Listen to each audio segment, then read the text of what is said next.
Deus nessa noite, eu queria começar perguntando: quem aqui, em algum momento da sua vida, já fez uma aliança com Deus?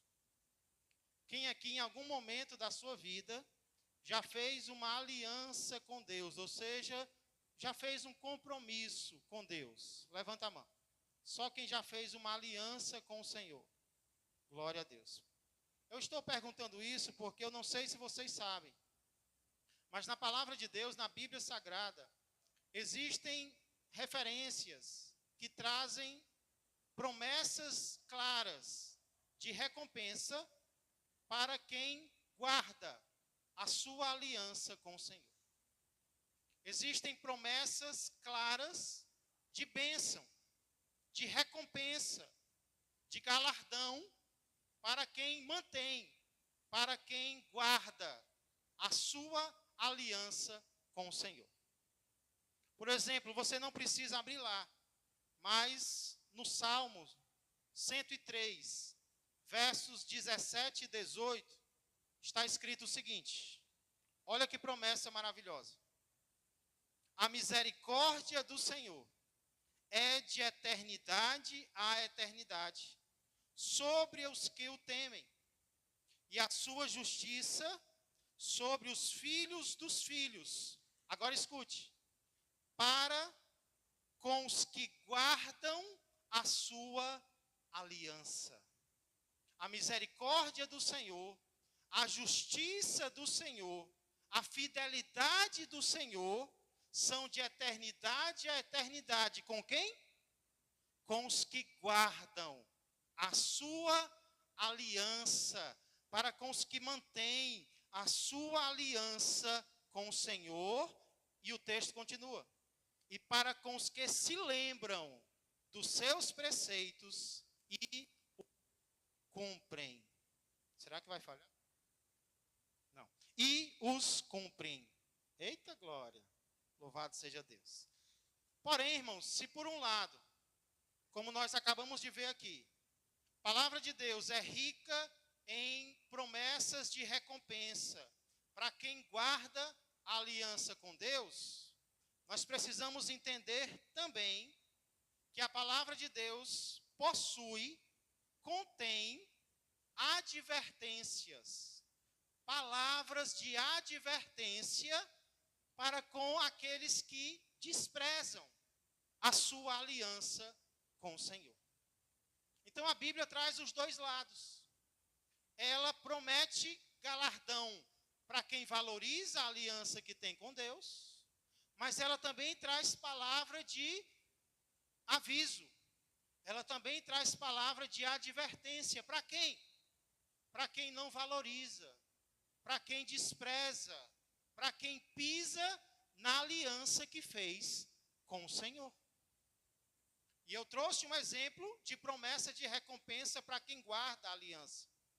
E vocês querem ver um exemplo de palavra de advertência para quem quebra a aliança com o Senhor? Para quem não guarda, para quem não zela o seu compromisso com Deus? Vamos ver um exemplo muito claro dessa advertência abrindo a palavra de Deus.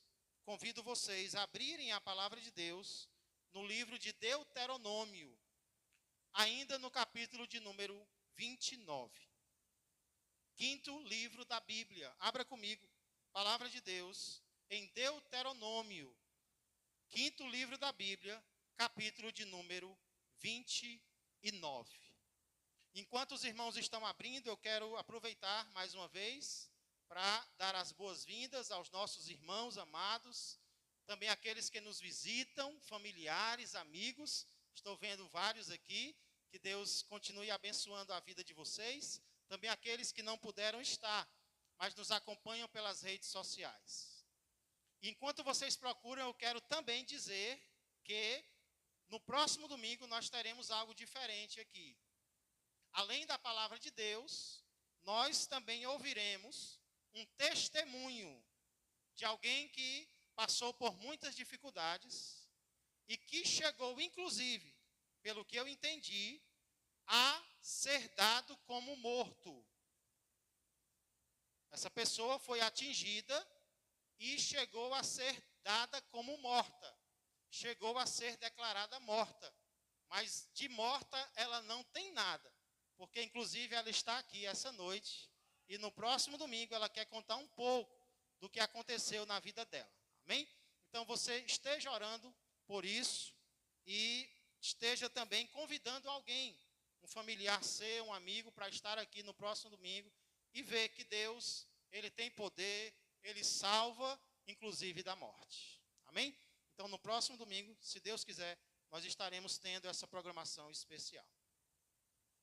Irmãos, eu quero, nessa noite, trazer essa mensagem, e um dos motivos que eu tenho é mostrar que, além de ser um grande privilégio, a nossa aliança com Deus também é uma grande responsabilidade. Quando nós fazemos um pacto com o Senhor, quando nós fazemos um compromisso com Deus, isso é um privilégio imenso. Porque Deus, Ele tem grandes coisas para fazer por nós. Quem acredita nisso? Que Deus tem grandes coisas para fazer por nós. Porém, se por um lado é um grande privilégio, ter uma aliança com Deus também é uma grande responsabilidade. E nós precisamos entender isso, porque consequências poderão vir da forma como nós nos comportamos. Então aqui em Deuteronômio 29, esse capítulo tão maravilhoso, nós vemos desenhados pelo menos 3 motivos, 3 bons motivos, acredite nisso. Porque um ser humano pode ter e guardar uma aliança com Deus. Os primeiros 2 motivos nós já vimos algumas semanas atrás, e são eles: por causa do que Deus já fez no nosso passado, nós podemos fazer uma aliança com Ele. Segundo, por causa do que Deus está fazendo no nosso presente, nós devemos manter a nossa aliança com Ele. E agora, para concluir, em terceiro lugar, eu vejo aqui em Deuteronômio 29, que nós devemos manter a nossa aliança com Deus por causa do que Ele fará no nosso futuro. Vamos começar lendo os versos 16 a 19. Deuteronômio 29, 16 a 19, dizem assim: por que devemos manter a nossa aliança com Deus? Por causa do que Ele vai fazer no nosso futuro.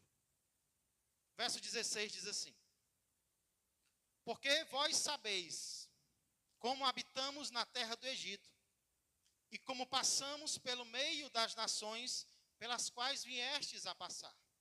Verso 17: vistes as suas abominações e os seus ídolos, feitos de madeira e de pedra, bem como vistes a prata e o ouro que havia entre elas. Para quê?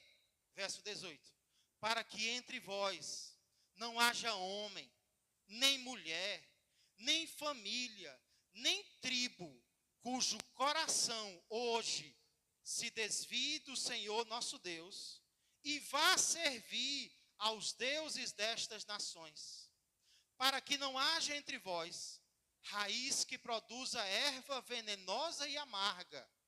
Ninguém, verso 19, que ouvindo as palavras desta maldição, se abençoe no seu íntimo, dizendo: terei paz, ainda que ande na perversidade do meu coração, para acrescentar a sede à bebedice. Você pode orar mais uma vez comigo? Vamos orar mais uma vez. Senhor Deus e amado Pai, nós queremos mais uma vez, Senhor, rogar a Ti a Tua misericórdia, a Tua bênção, o Teu auxílio sobre a leitura e a meditação da Tua palavra, Pai. Que os nossos pensamentos não corram por aí, mas estejam, Senhor, prostrados diante da Tua poderosa e viva palavra. Que o Senhor fale através dela aos nossos corações nesta noite, para o nosso próprio bem e para a Tua glória. Pois tudo isso eu peço e já agradeço, em nome de Jesus Cristo. Amém, amém e amém. Glória a Deus. Irmãos, nós acabamos de ler, de percorrer com os olhos, alguns versículos que nos mostram dois perigos que todos nós corremos. Que perigos são esses, pastor? Primeiro perigo que eu vejo aqui nesses versos que nós lemos é de imitarmos as práticas do mundo que são desagradáveis ao nosso Deus. Ah, pastor, mas esse perigo aí, não se preocupe, porque eu não corro. Quando se trata de imitar as práticas do mundo, muitas vezes nós dizemos para nós mesmos: não, mas isso aí não tem perigo de acontecer comigo. Eu nunca vou me afastar dos caminhos do Senhor, eu nunca vou me rebelar contra o meu Deus, eu nunca vou adorar outros deuses. O problema é que muitas vezes nós dizemos isso, e algum tempo depois, nós estamos fazendo aquilo que nós dissemos que não faríamos. Inclusive, muitas pessoas que hoje estão longe dos caminhos do Senhor, provavelmente um dia disseram: eu nunca vou me afastar dos caminhos, eu nunca vou me distanciar do meu Deus. Por que isso acontece, irmãos?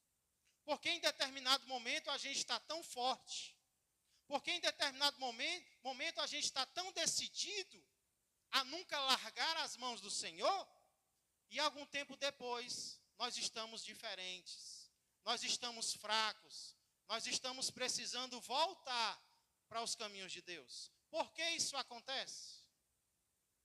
O que Moisés nos ensina aqui nesse texto é que o desvio dos caminhos do Senhor normalmente não é algo instantâneo. Normalmente não é algo que acontece de uma vez. Normalmente o nosso desvio dos caminhos do Senhor acontece de forma gradual. Acontece de forma lenta. Inclusive Moisés aqui mostra alguns passos pelos quais isso vai acontecendo. Primeiro Moisés diz: vocês viram as abominações. Vocês viram os ídolos das outras nações quando nós passamos por eles. Moisés está dizendo: olha, vocês se depararam. E quando vocês viram, vocês acharam algo abominável. Vocês consideraram aquilo uma coisa horrível. Aí Moisés diz: para que vocês viram isso? Qual foi o objetivo porque Deus permitiu que vocês contemplassem os erros das outras nações? Ele diz: é para que não haja no meio de vocês nem homem, nem mulher, nem família, nem tribo que desvie o seu coração do Senhor. Então, olha, primeiro passo, vocês viram. E para que vocês viram? Para que ninguém se desvie o seu coração dos caminhos do Senhor. Olha o segundo passo aqui. O primeiro passo é ver. O segundo passo é o coração. É o que eu sinto dentro de mim. Aí só depois é que Moisés fala do fazer. Aí que ninguém se desvie no seu coração e vá servir a outros deuses. Então perceba aqui os 3 passos. Quais são os 3 passos? Ver, sentir e fazer. Foi exatamente assim que o primeiro pecado foi cometido. Deus proibiu uma árvore, e o que foi que Eva fez? Ela olhou para o fruto. Ela viu. Mas ela não apenas olhou para o fruto. Ela considerou o fruto agradável. Ela viu e ela sentiu desejo. Depois o terceiro passo, ela pegou, ela tocou. E não apenas comeu, mas também deu para o seu marido. E assim o pecado entrou no mundo. Porque ela viu, porque ela sentiu. E por fim, ela imitou aquilo que Deus não queria que ela fizesse. Isso é mais ou menos assim que acontece ainda nos nossos dias. Eu e você vemos algo que o mundo faz. Eu e você vemos algo que não agrada a Deus. Por exemplo, bebedice. Nós contemplamos aquilo. Sexo fora do casamento. Desonestidade, violência, a gente vê. E não tem nenhum problema com isso, porque às vezes isso é trazido até os nossos olhos. Nós não procuramos, nós contemplamos essas coisas. E a primeira vez que a gente vê, a gente até detesta essas coisas. A gente até julga a pessoa, a gente condena. Olha que coisa horrível. Na bebedice, na droga, na imoralidade. O problema é que o tempo vai passando e os nossos olhos vão mudando. Aquilo que nós víamos como algo detestável, a gente começa a ver como algo não tão ruim assim. E aí o nosso coração começa a simpatizar com aquilo. A gente ainda não está praticando, não. Mas a gente olha e a gente não acha tão feio assim. Não parece tão errado assim. O que é isso? É o segundo passo. É o meu coração se voltando para aquilo. É o meu coração desejando aquilo que primeiro eu vi e eu achei feio. Mas agora eu estou vendo e não parece tão feio assim. Aí qual é o terceiro passo? Quando eu desejo algo no meu coração, é só questão de tempo para eu começar a cometer aquilo que eu estou querendo. Então, primeiro nós vemos, depois o nosso coração simpatiza, o nosso coração deseja, e por fim, nós voltamos a praticar aquilo que Deus não quer que nós pratiquemos. Então esse é o primeiro erro, o primeiro perigo que Moisés cita aqui. Perigo de imitar as práticas do mundo que não agradam a Deus. Só que nesses versos que nós lemos, Moisés vai falar de um segundo perigo. Que perigo é esse, pastor? É o perigo de, mesmo imitando as práticas do mundo, eu ainda acho que vai dar tudo certo. Inclusive, Moisés fala de alguém que, mesmo vivendo na perversidade do seu coração, no seu íntimo, se abençoa.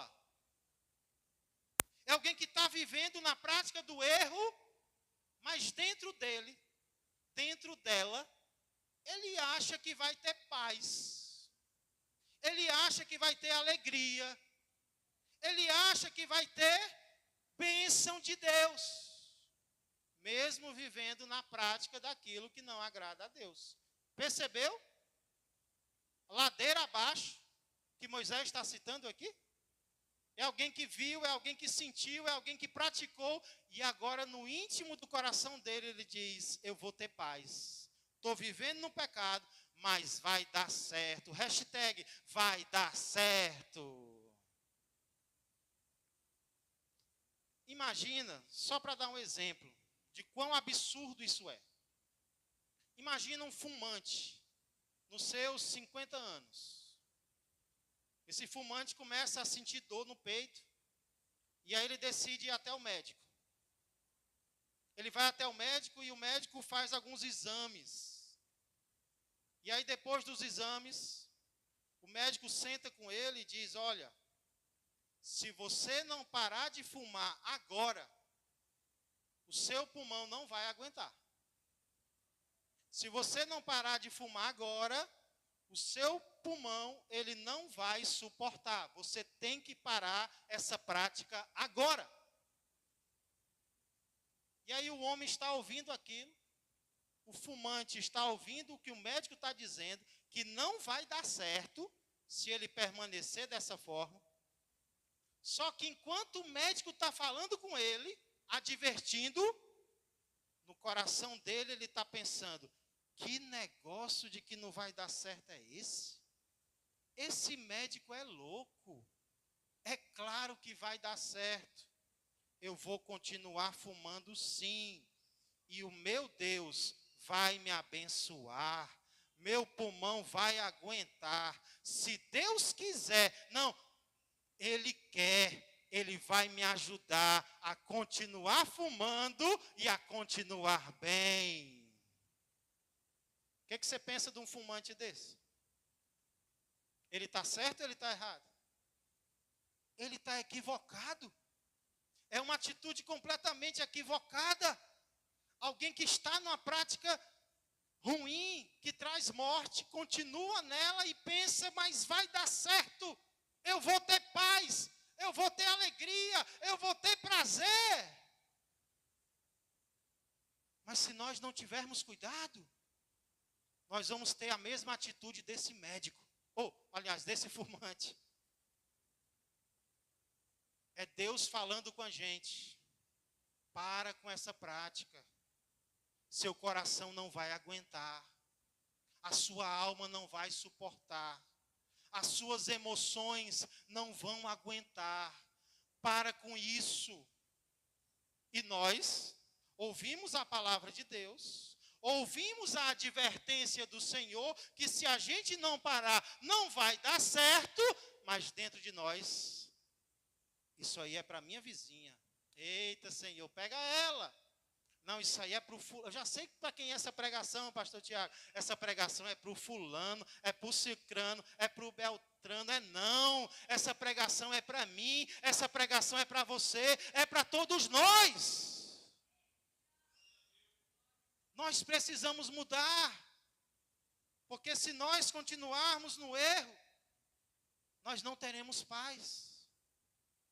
É isso que Moisés está dizendo, é um perigo que todos nós corremos.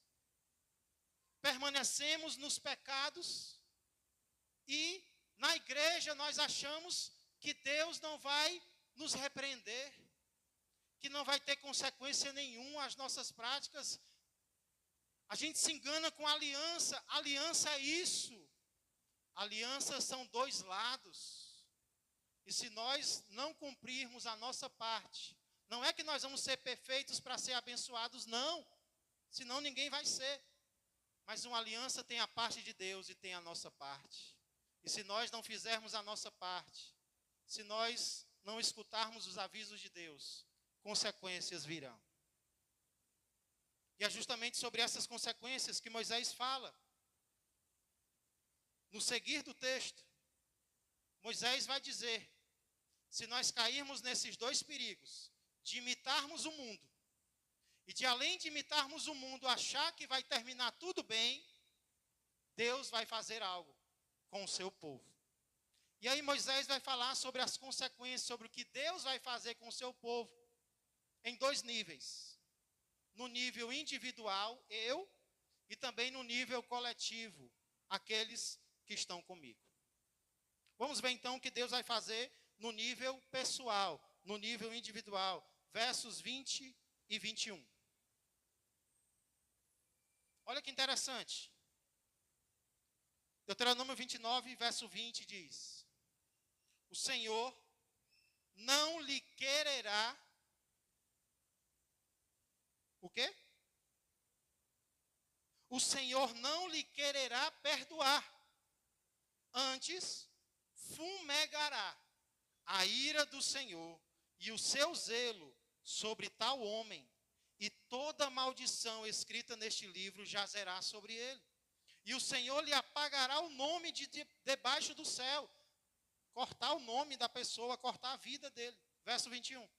O Senhor o separará de todas as tribos de Israel para a calamidade, segundo todas as maldições da aliança escrita neste livro da lei.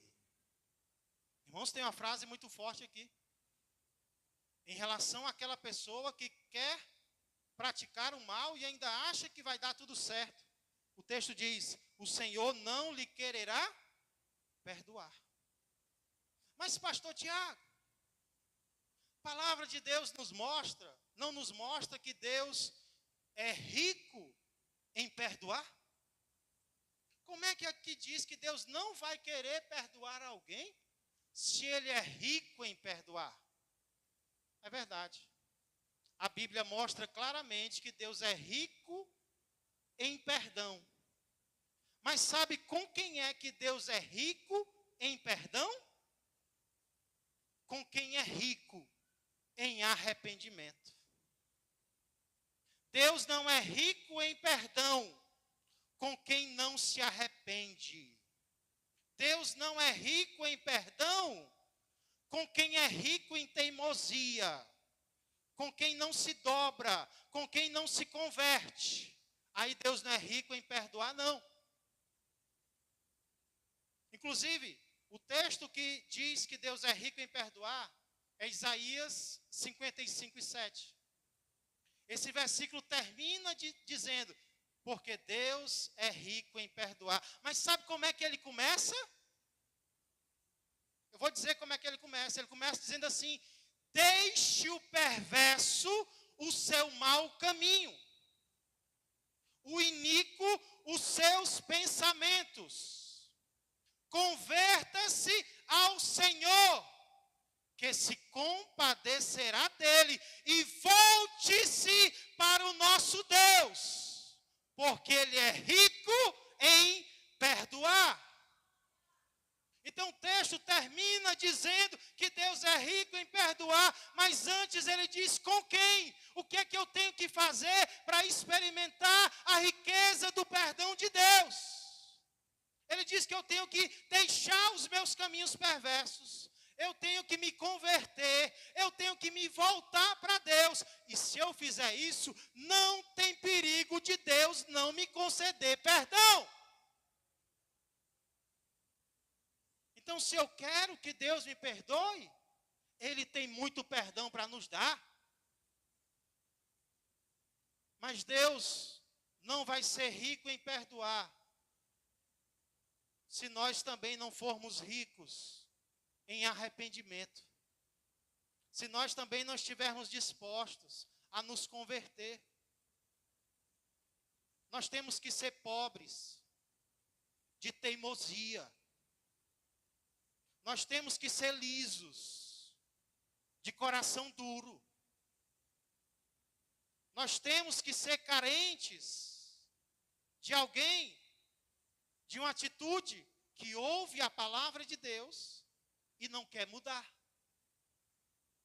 Porque se eu for pobre de conversão, eu não vou experimentar a riqueza do perdão de Deus.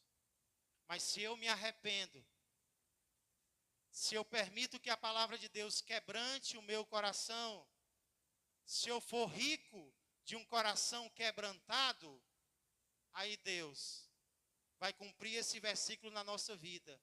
E Ele vai demonstrar ser uma pessoa rica de perdão. Por mais que nós tenhamos pecado, se nós nos arrependermos verdadeiramente, o perdão de Deus será maior do que o nosso próprio pecado. Então não pense que Deus perdoa todos, independente de arrependimento. Não. Deus perdoa quem se arrepende de coração. Então isso é o que Deus promete que vai fazer com quem aquela pessoa que decide se afastar de Deus e quer permanecer longe de Deus.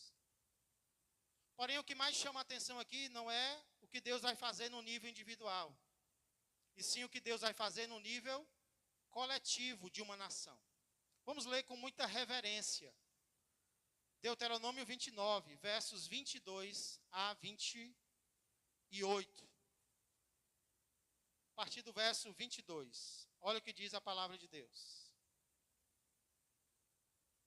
Então dirá a geração vindoura: os vossos filhos que se levantarem depois de vós, e o estrangeiro que virá de terras longínquas, vendo as pragas desta terra e as suas doenças, com que o Senhor a terá afligido, e toda a sua terra abrasada com enxofre e sal, de sorte que não será semeada e nada produzirá, nem crescerá nela erva alguma. Assim como foi a destruição de Sodoma e de Gomorra, de Adimá e de Zeboim, que o Senhor destruiu na sua ira e no seu furor. Isto é, todas as nações dirão: por que fez o Senhor assim com esta terra? Qual foi a causa do furor de tamanha ira? Verso 25. Então se dirá: porque desprezaram a aliança que o Senhor Deus de seus pais fez com eles.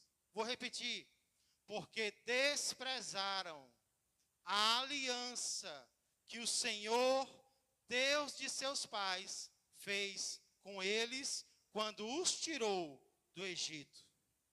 E se foram e serviram a outros deuses e os adoraram, deuses que não conheceram e que não lhes havia designado. Pelo que a ira do Senhor se acendeu contra esta terra, trazendo sobre ela toda a maldição que está escrita neste livro. O Senhor os arrancou com ira de sua terra, mas também com indignação e grande furor, e os lançou para outra terra, como hoje se vê.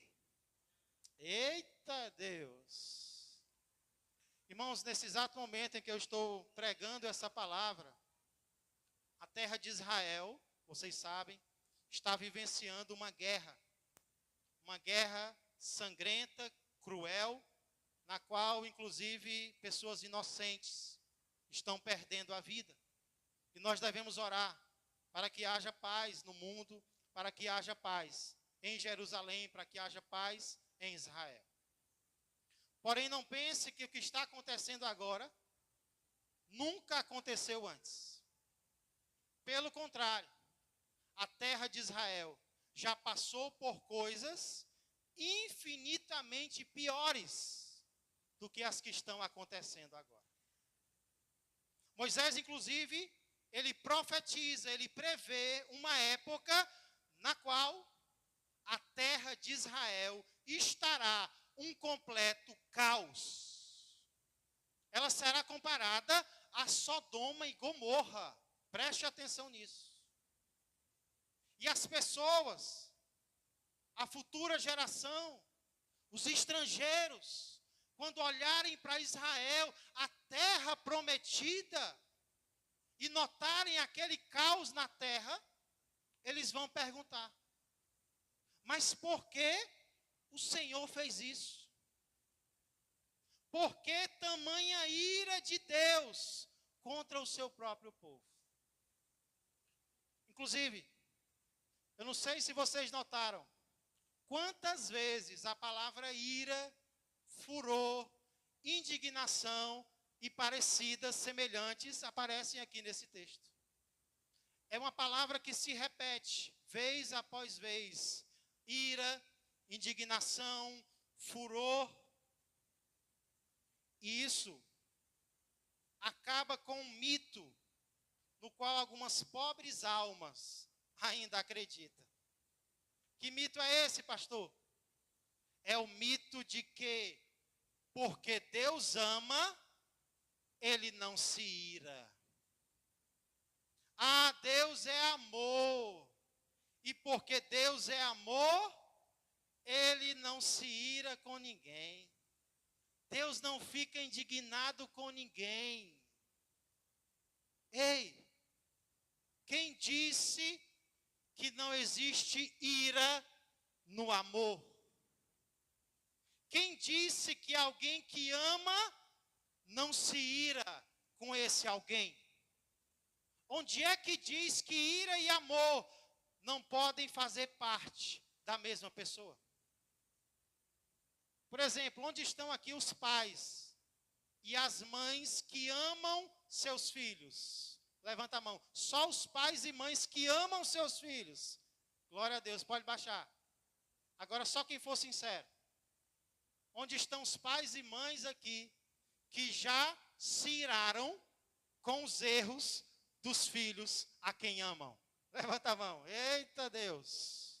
Sabe por que nós nos iramos contra os filhos a quem nós amamos? É justamente porque nós os amamos. É porque existe ira no amor. Existe ira santa no amor verdadeiro. Quem ama não quer ver a pessoa a quem ele ama no erro. É por isso que ele fica irado. Se tem algo que ira um pai, uma mãe, é ver um filho a quem ele ensinou, a quem ele advertiu, a quem ele disse não faça isso, fazendo o que ele não deve fazer. Mas eu não te disse, mas eu não te expliquei. Que não era para você ir por esse caminho, que não era para você tomar essa decisão, que não era para você andar com essas pessoas. O filho talvez até pense, vixe, o pai não me ama não, a mãe não me ama não. É o contrário, é porque ama que se ira. Então talvez alguém pode olhar para um capítulo desse e pensar, meu Deus, como é que o pastor Tiago traz uma mensagem no capítulo desse, na igreja Ágape, a igreja do amor? Cadê o amor em Deuteronômio 29? O amor está antes, o amor está durante, o amor está depois. O amor está antes porque só quem ama avisa, só quem ama adverte, não vai por esse caminho.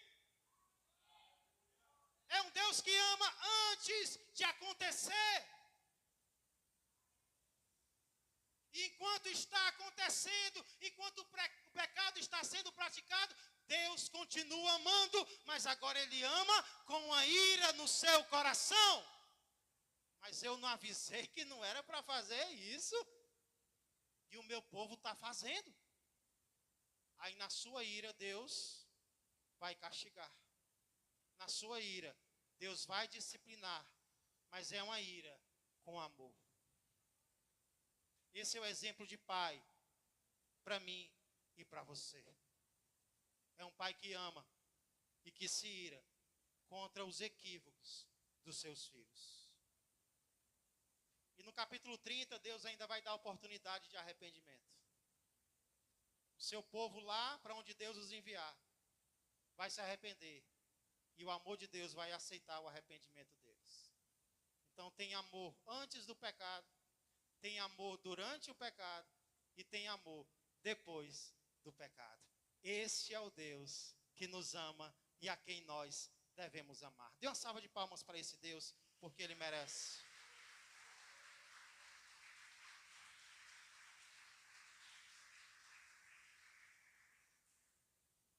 Então as pessoas vão perguntar, mas a terra está nessa situação. A terra está um caos. Olha o que Deus vai fazer no futuro. E as pessoas vão perguntar, mas por que tamanha ira? Por que tamanha indignação? E qual vai ser a resposta que será dada? Verso 25. Por que Deus fez isso com eles? Porque desprezaram a aliança que o Senhor, Deus de seus pais, fez com eles, quando os tirou do Egito. O que é que traz a ira de Deus sobre quem faz uma aliança com Ele? É quando nós desprezamos a aliança que foi feita. É quando nós não guardamos. É quando ao invés de procurarmos ser fiéis a Deus, nós olhamos para o mundo, nós amamos o mundo, nós imitamos o mundo. E ainda pensamos, Deus fez uma aliança comigo, agora Ele que me abençoe, mesmo da forma como eu estou. E Deus, ó o dedinho, eu te abençoar assim? Não. Eu vou enviar você para o exílio. Eu vou enviar você para a disciplina, porque eu te amo. A palavra de Deus tem promessas de recompensa para quem guarda a aliança com Deus. Mas ela também tem palavra de advertência para quem despreza. Aí talvez alguém diga, pastor, mas nós estamos em Deuteronômio 29. Isso aí é lá no Antigo Testamento.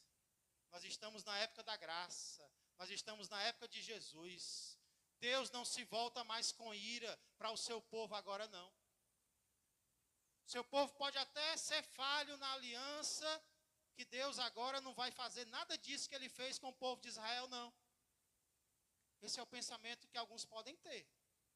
Mas será que esse é um pensamento bíblico? Será que hoje Deus mudou? Eu te convido a abrir a palavra de Deus comigo, antes de nós encerrarmos, em Hebreus, capítulo de número 10, versos 26 a 31.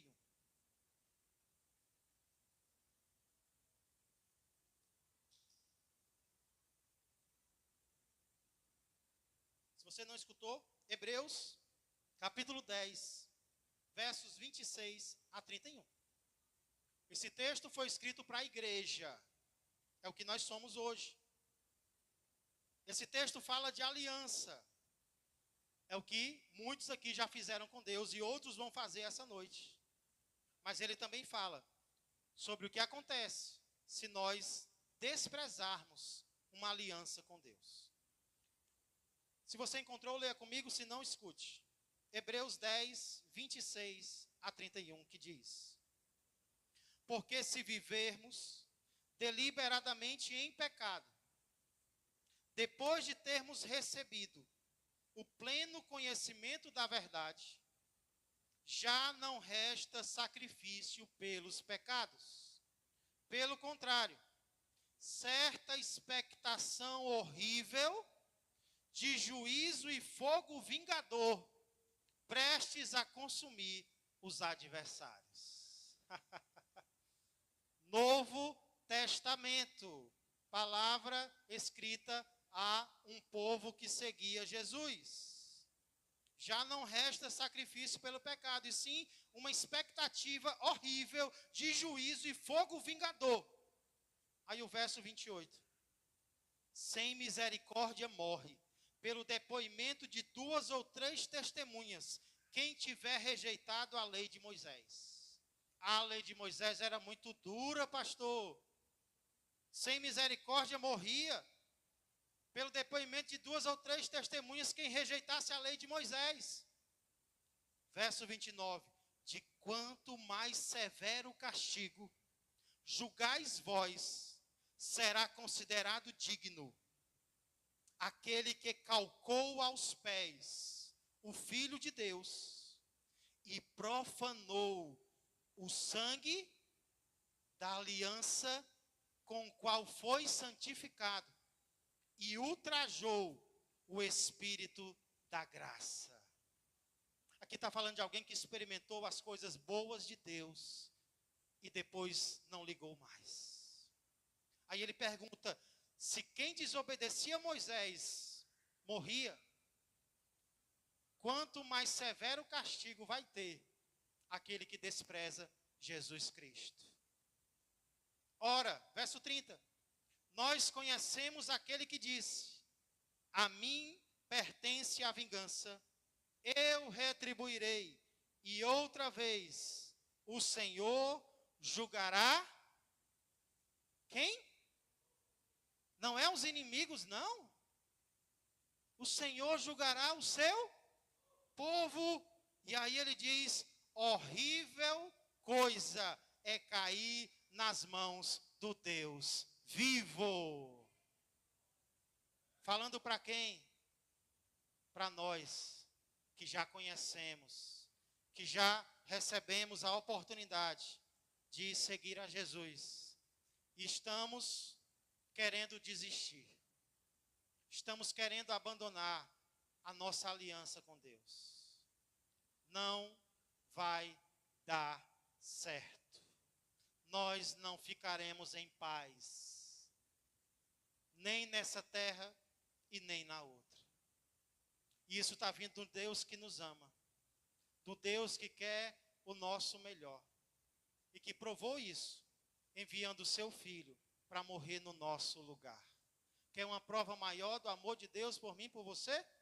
Ele enviou o seu próprio Filho para que isso aqui não acontecesse conosco. Pastor, o que eu faço agora, pastor?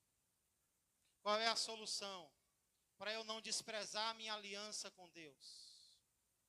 Lembra dos passos que Moisés deu? Como é que alguém imita as outras nações? Ele disse primeiro, vocês viram. Depois, vocês se desviaram no coração de vocês. Então, como é, pastor, que eu mantenho a minha aliança com Deus hoje? Em primeiro lugar, cuidado com o que você está vendo. Cuidado com o que os teus olhos estão vendo. Cuidado com a maneira como você está olhando para o que está acontecendo ao teu redor. Porque Jesus vai dizer que os olhos são a lâmpada do corpo. São os meus olhos que vão dizer se algo é correto ou errado. É a maneira como eu olho. Então eu tenho que cuidar da maneira como eu estou olhando o mundo ao meu redor. E não apenas isso. Eu tenho que ter cuidado com o meu coração. Ei! Talvez você está aqui essa noite de corpo. Mas se você não tiver cuidado, o teu coração já está lá fora. Você está nos caminhos de Deus fisicamente. Você está na igreja fisicamente. Mas se nós não tivermos cuidado, o nosso coração já está lá fora, amando as coisas do mundo. Nós estamos desviados dentro de nós mesmos. E aí é só questão de tempo para os nossos pés não pisarem mais na casa de Deus. Porque o que o nosso coração sentir, o nosso corpo vai fazer, o nosso corpo vai seguir. Então nessa noite, tome uma decisão. Eu vou reentregar o meu coração ao meu Deus. Eu vou consagrar novamente, não apenas o meu corpo. Eu não quero estar nos caminhos de Deus só de corpo, só o envelope, só o casco. Eu quero estar nos caminhos do Senhor por completo. Eu quero voltar a amar ao meu Deus. Eu quero voltar a me dedicar ao meu Deus de todo o meu coração. Eu não quero simpatizar com as coisas do mundo. Eu quero amar as coisas de Deus. Inclusive, Deuteronômio 29 termina com o verso 29, o qual diz, é um verso muito conhecido: as coisas encobertas pertencem ao Senhor nosso Deus, porém as reveladas nos pertencem a nós e aos nossos filhos para sempre. Para quê? Para que cumpramos todas as palavras desta lei. Pastor, o que é que esse versículo está dizendo? Eu entendo assim. Eu entendo que às vezes vão acontecer coisas ruins na nossa vida. E nós não vamos entender o motivo. Às vezes vão acontecer coisas desagradáveis. E nós vamos olhar e nós não vamos entender. Quer um exemplo disso? Jó. Jó estava vivendo o melhor momento da sua vida em todas as áreas, inclusive espiritual. Jó se acordava de madrugada para fazer sacrifícios pelos seus filhos.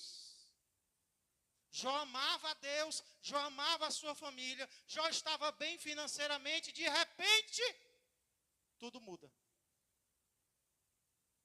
Deus explicou para Jó? Jó está acontecendo por causa disso. Satanás foi lá na minha presença e ele falou assim. Jó perguntou, e Deus não respondeu, porque aquilo havia acontecido com ele. Deus apenas disse: Jó, eu controlo o universo inteiro. Jó, eu cuido dos animais do campo. Tu sabe o que acontece lá na floresta? Pois eu sei, eu estou cuidando de cada animal. O que Deus estava dizendo é: Jó, eu cuido da natureza, que dirá de você? Eu estou cuidando de você. Deus nunca explicou para Jó o motivo do seu sofrimento. E às vezes tem coisas que vão acontecer comigo e contigo que Deus não vai revelar. As coisas encobertas pertencem ao Senhor. Agora escute. As reveladas pertencem a mim e a ti e aos nossos filhos. E o que é que eu entendo por isso? Tem coisa ruim que acontece na nossa vida e a gente não sabe por quê. Mas vai ter coisa ruim que vai acontecer na nossa vida e que Deus já disse por quê. Deus revelou. Deus mostrou. Existe coisa que Deus não revela. Existe coisa que Deus já revelou. E aí eu decido desobedecer. E eu não posso dizer para Deus, Deus, eu não entendo porque está acontecendo. E Deus vai responder, entende sim, porque eu já tinha dito na minha palavra que se você não me ouvisse, isso ia acontecer com você. Então talvez você olhe para algumas coisas na tua vida e você não entende. E talvez Deus vai te revelar com o tempo. Ou talvez não. Mas tem algo para o qual Deus não precisa mais nos dar explicação. Sabe o quê? A vida sem Deus não tem alegria. A vida sem Deus não tem sentido. Não existe alegria fora de uma aliança com Deus. Não existe alegria, não existe paz, não existe salvação fora de um compromisso com Deus. Isso Ele já revelou para mim e para você. E isso basta. E se isso basta, eu quero ter e manter uma aliança com Deus. E se isso basta, eu quero convidar você a também ter e manter uma aliança verdadeira, sincera com Deus, através de Jesus Cristo. Por favor, curve a sua cabeça. E reflita neste momento. Como você está com Deus em relação à sua aliança? Talvez você é alguém que ainda nem fez um compromisso verdadeiro com Deus. E olha que privilégio você está recebendo nesta noite, de fazer uma aliança com a maior autoridade do universo inteiro, mas que apesar de ser alguém tão poderoso, também é alguém que te ama tanto e que enviou o seu Filho para se sacrificar pelos nossos pecados. Se você ainda não havia feito essa aliança com o Senhor, eu quero te convidar a fazer agora. Jesus Cristo disse que o sangue dele é o sangue da nova aliança. Então, se nesta noite você receber o sangue de Jesus, você está se comprometendo com Ele para a salvação e o perdão dos seus pecados. Mas talvez há alguém aqui essa noite que até já havia feito um compromisso com Deus. E quando fez esse compromisso foi de verdade, foi sincero, foi verdadeiro. Só que o tempo foi passando. Os dias foram passando. E a sua aliança com Deus foi esfriando. Mas hoje Deus te trouxe aqui para que essa aliança seja renovada. Se preciso, ela seja refeita, seja confirmada na presença de Deus, porque você entendeu, algo Deus revelou ao teu coração, que não existe alegria verdadeira fora de uma vida com Ele. Então quero convidar, se há alguém aqui essa noite, querendo fazer esta aliança com Deus pela primeira vez, e quer aproveitar esse privilégio, enquanto nós estamos adorando ao Senhor, quero convidar você a vir até o altar, simbolizando esse compromisso com Deus. Se você já havia feito essa aliança com Cristo, mas nos últimos dias tem quebrado, tem enfraquecido, tem pensado em se afastar e quer renovar a sua aliança hoje, você também está convidado a vir até o altar. Se você estava afastado dos caminhos do Senhor, que alegria será receber você de volta esta noite na casa de Deus. Que alegria será receber você para juntos continuarmos servindo ao Senhor até que Ele venha. Não saia por aqueles portões como você entrou. Saia daqui renovado esta noite. Saia com alegria verdadeira dentro de si. Enquanto estamos adorando com um cântico, se você está tomando uma destas decisões, eu quero convidar você a vir até o altar e no final nós orarmos todos juntos. Não se envergonhe de fazer aquilo que Deus está tocando o teu coração para fazer.